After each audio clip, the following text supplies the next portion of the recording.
네, 안녕하세요. 오늘은 스튜디오 녹음 연주할 때 필요한 것들에 대해서 좀 설명을 드리려고 하는데요. 이 부분에 대해서 좀 궁금해하신 분들이 좀 계신 것 같아서요.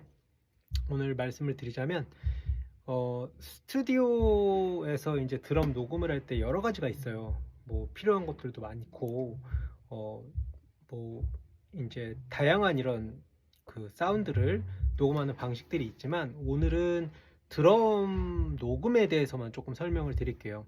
드럼 녹음을 할 때 그 스튜디오에서 받는 이유가 좋은 소스를 좋은 환경에서 이렇게 녹음하기 위한 거예요.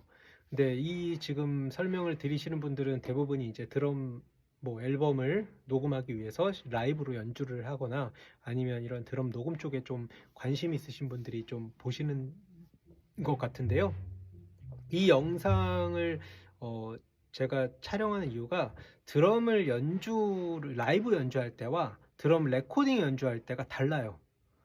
네, 어떤 식이 다르냐면 레코딩 같은 경우는 굉장히 녹음 소스를 좋은 소스를 받기 위해서 좋은 하나의 톤 그리고 정확한 플레이 그리고 그 연주에 맞는 그런 필인 네, 그리고 외에 이제 좋은 터치 네, 그런 것들을 그 아주 잘 갖춰진 이런 좋은 장비, 좋은 마이크 네, 그리고 그런 앰비언스를 만들기 위한 이런 공간 네, 그런 것들에 대해서 스튜디오에서 가능하기 때문에 그쪽에서 이제 가서 연주를 하는 건데 대부분 세션 연주자들이 많이 하시죠.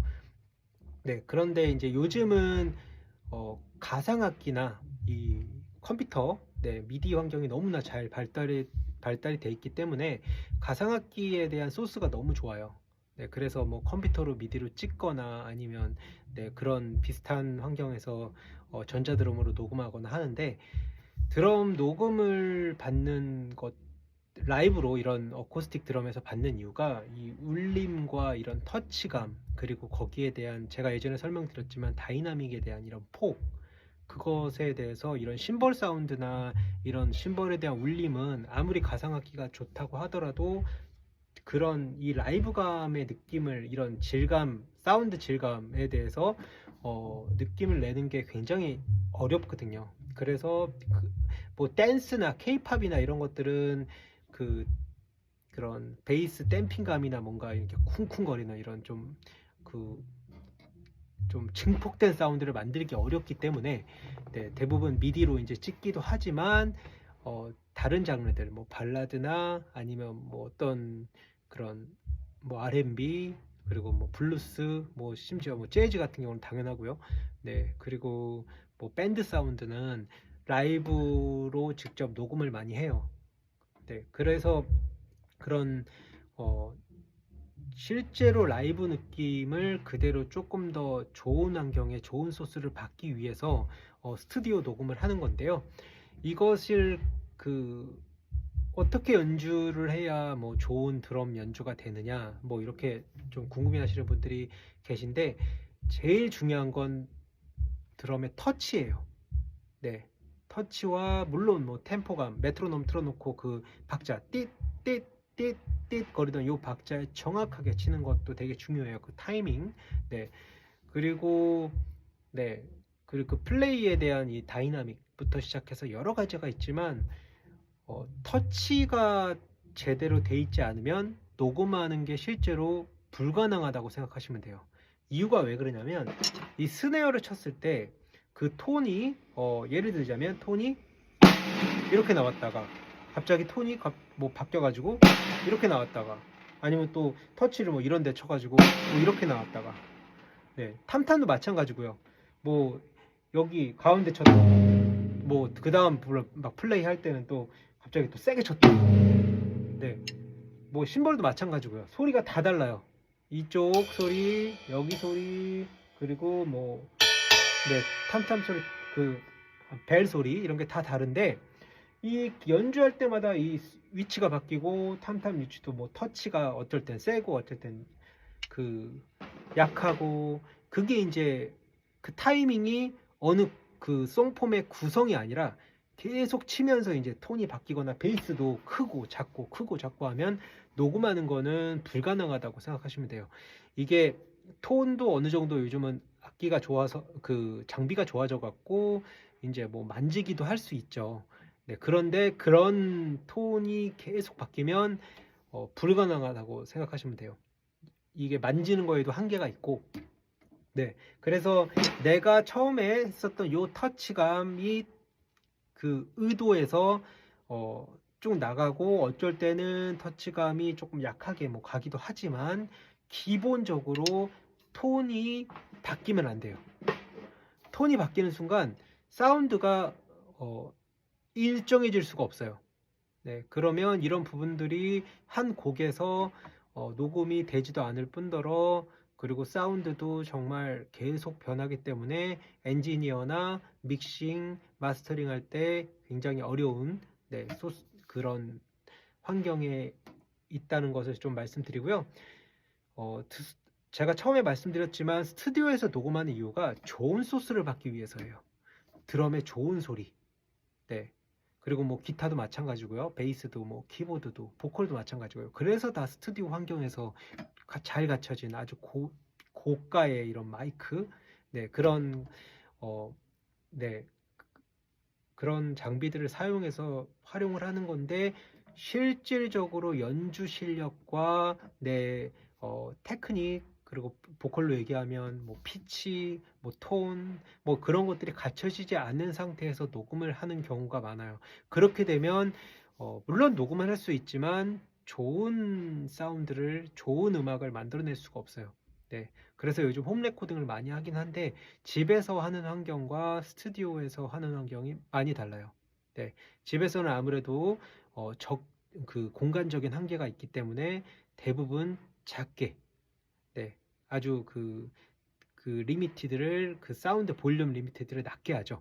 네, 그렇기 때문에 그게 이제 녹음을 그렇게 해서 받고 나서 믹싱이나 마스터링 단계에서 사운드를 조금 더 증폭시키게 하기 위해서 사운드를 키웠을 때, 뭐 컴프레서라고 그러죠. 컴프레서나 여러 가지 이제 그런 어, 가스, 음, 그런 사운드 소프트웨어를 섞었을 때 소리가 굉장히 그 잡음부터 시작해서 소스가 안 좋기 때문에 안 좋은 것들이 이제 막 드러나요. 그래서 결국엔 그때 소스를 다시 버리던가 다시 녹음하던가 이런 좀 안 좋은 상황이 이제 일어나기도 하는데요. 드럼도 마찬가지예요. 그래서 저는 이제 여기 제 작업실에서 그 녹음을 하기도 하지만, 실질적으로 앨범을 녹음하거나 아니면 어디서 세션을 부탁을 하거나 하면 제 녹음실에서 하질 않아요. 이유가 마이크에 대한 것도 있긴 하지만 여러 가지 이제 공간적인 환경과, 그리고 뭐 이런 천장에 대한 높이, 그리고 울림, 그런 것들을 모든 게 다 반영이 돼서 좋은 사운드, 그리고 좋은 엔지니어와 작업을 하게 되면 소스 하나하나가 굉장히 클리어하죠. 굉장히 그 사운드 하나하나가 좋게 녹음이 받아지기 때문에 그 다음 단계, 네, 다른 악기와 섞어가지고 믹싱, 마스터링 할 때도 당연히 좋은 소스가, 좋은 사운드가 만들어낼 수 있어요. 그래서 여러분들이 연습하실 때 필요한 건 뭐냐면, 메트로놈 연습은 기본이에요. 기본으로 하셔야 되고, 그리고 두 번째, 루디먼트, 제가 기초 설명 계속 드리죠. 네, 그 동작, 그리고 터치, 네, 이게 다 연결된 거예요. 터치감, 그리고 내가 연주할 때 소리가 변하지 않도록, 네, 의도해서 사운드를 조금 낮게 다이나믹을 만들기 위해서는 모르겠지만, 그러지 않고 나서 계속 그 박자를 치는 동안의 사운드가 계속 바뀌면 녹음을 하실 수 없어요. 네, 굉장히 그 엔지니어도 힘들고, 나중 단계에서 믹싱 마스터링 하는 단계에서도 불가능하다고 생각하시면 되고, 시간도 많이 걸리고요. 네, 그것을 만지고 또 작업하는데, 그래서 베이스 톤이 전에 컸다가 작았다 컸다 작았다 하지 않고, 베이스 킥 베이스도 일정하게 정확하게 밟으시고, 손도 마찬가지고요. 네, 그리고 위치도 만약에 스네어의 위치를 가운데로 센터를 치면 계속 센터를 쳐주셔야 돼요. 소리가 계속 다 달라요. 전부 다 톤이. 그렇기 때문에 그런 것도 그렇고요.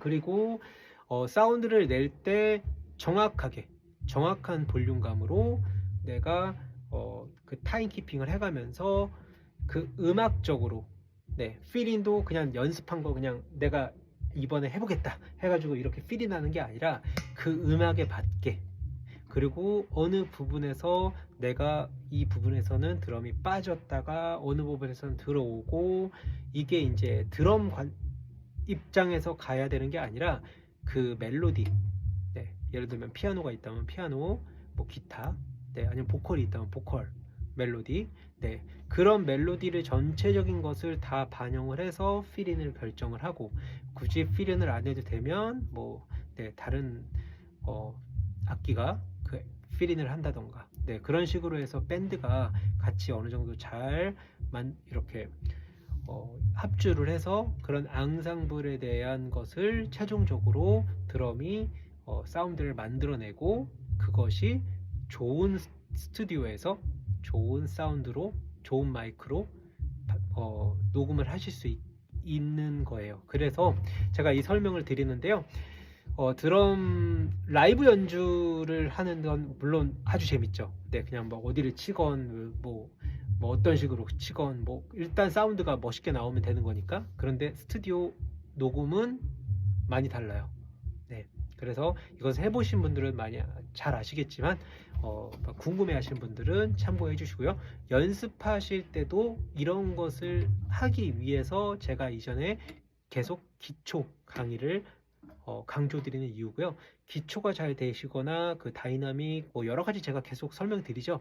이런 것들을 충분히 연습하시고 트레이닝이 되신 분들은 나중에 앨범 녹음과 아니면 조금 더 멋진 드러밍을 하실 수 있어요. 그래서 이런 부분들을 말씀드리고요.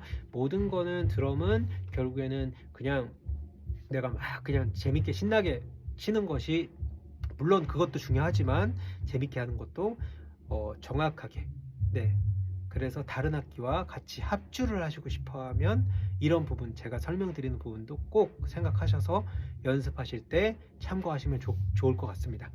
오늘은 스튜디오 드럼 녹음하는 그런 여러 가지 상황이나 이런 방법에 대해서 좀 설명드렸고요.